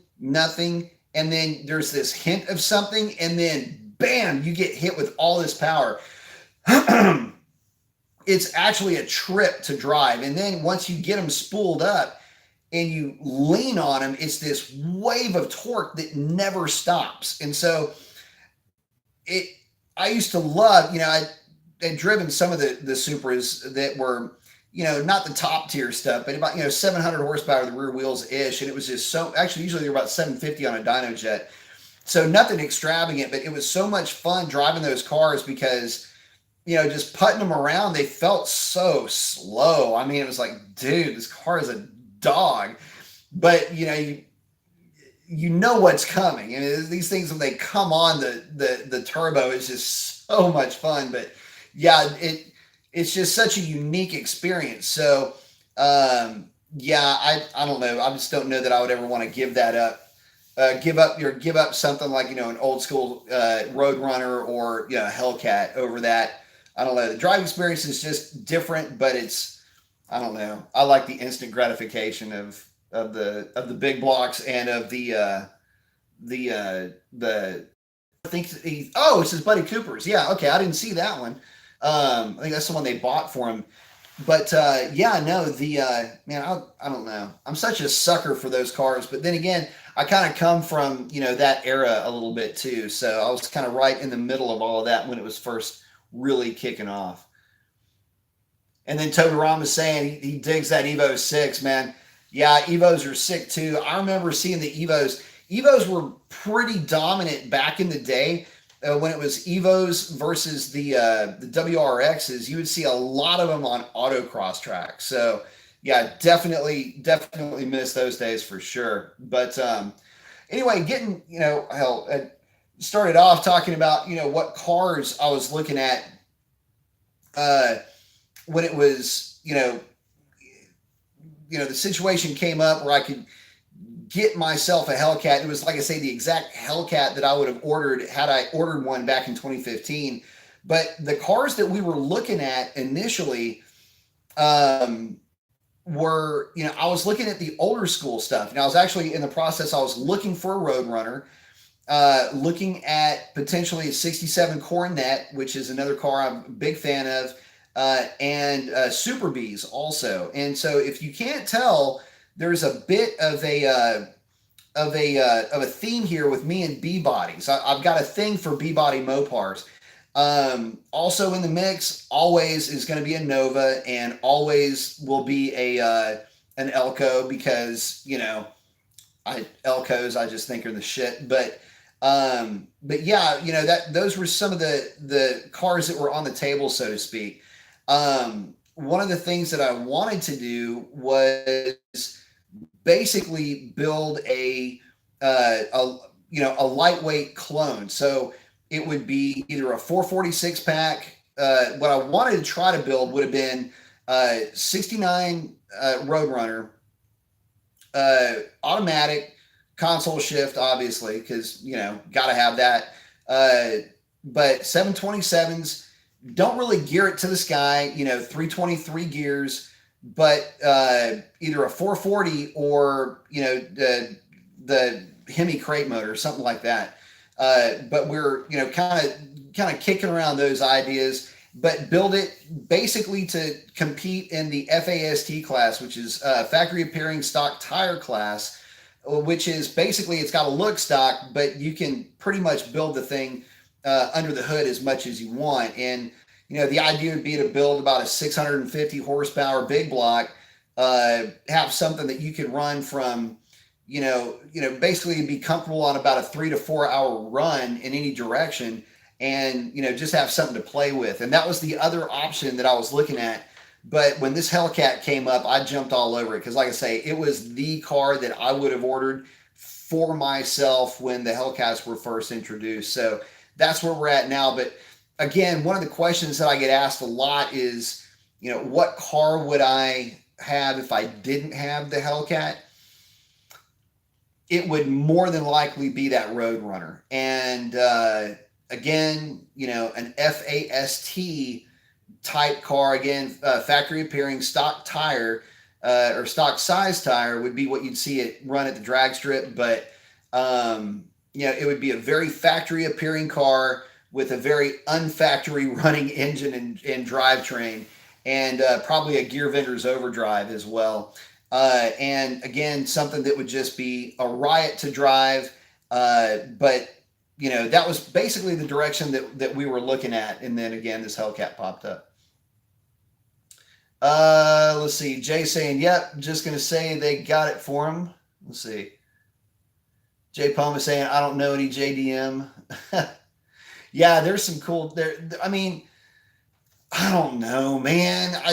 Some of the JDM stuff, there for a hot minute in the 90s, the JDM stuff was pretty hot. So what was the one that I liked? It was the Conquest. 80, what was it? 85, 86, maybe 87 Conquest. Anyway, that's the first car I ever caught a third gear scratch in, was a Conquest. Let's see. SRT Crazy saying the small block 346 pack was no slouch. Actually, it's an underrated engine. 340 is a nasty little engine. Let's see. Jay Pump is saying I've watched JDM Legends. I like it. Richard Ridge saying, Mason, what do you think of 100 shot of laughing gas for the occasional use on 392 Chargers, longevity-wise? I don't think that you would be in any bad shape with that, provided you didn't just put a generic shot on the car. I think that if you went with a progressive system, tune the car the proper way to work with that system, I think you'd be fine. I don't think 100 shot's going to put you in a bad spot. Definitely have to go with colder plugs, but as long as you've got everything else working for you, I think you'll be in good shape. Again, it's the transmission is the weak link at that point. Jay Pum is saying 69 Super B, you know it. Yeah, I love Super Bs. They're sweet.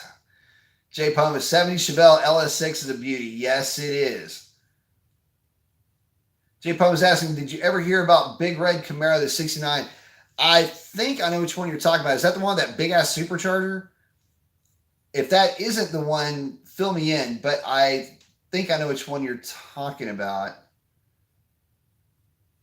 Let's see. Sorry, I'm having a little glitch here. Richard is saying, Mason, my high school bud has a 69 Plymouth GTX with the Hemi. Original owner, never restored, with 37,000 miles. Wow. Yeah, Jay Pum is saying, wow, that would be awesome. Richard is saying, car is awesome. He drives it 2 times a month. Actually, I saw, there's a place in Houston that sells some of the nicer muscle cars and some of the late model stuff as well. And there was a what year was it? It was a was it a GTX? I think it was a GTX with a Hemi, but it wasn't not an original Hemi car, but it was a really good clone, and it had a Hemi in it. One of the re-releases, and that was a really nice car. I'd love to take that thing for a spin. LSX Jimmy saying, Cleveson cars this weekend, my dude. I will be there. We might be there. I'm not sure. It's going to depend on how much we can get done at the house. It's early Saturday morning, but we're going to try to get, we're possibly going to get there. Jay Pum is saying, oh my God. Say LSX Jimmy, have fun. Yep. Let's see. Jay Pum is saying, oh yeah, it is. Big Red is nuts. Let's see. Whoa, I got some weird stuff going on here. Jay Pum is saying, oh yeah, it's Big Red is nuts. Does Pike Peak and then claims that his car started pro touring. Oh wow, no kidding. Well, I can tell you this. I do. If that's the one I remember, yeah, that was kind of crazy. But yeah, no, Cleveson cars. If like I say, if we get a chance, we will. Saying shoot me a text if you make it. A round of nachos is on me, dude. I'll get on that, brother. I will for sure let you know. Absolutely. Toby Ram is saying, I'd love to have a 58 Imperial with a 392. Man, I'd put an EFI on it. Let's see. Make it nice. Basically, bring it up to modern specs. The early Hemis are kind of funny. The 392 is stout. The 354 is actually a little bit better, I believe, in terms of actually making outright horsepower without a ton of modification. But the 392, you can make a boatload with that thing too. In fact, that's what really got the whole drag racing scene kicked off with the dragsters, was those guys dragging the old Hemis out of those cars and doing some mods to them and getting them big time up in the horsepower range by running nitromethane through them. They found the weak link in those blocks pretty often too.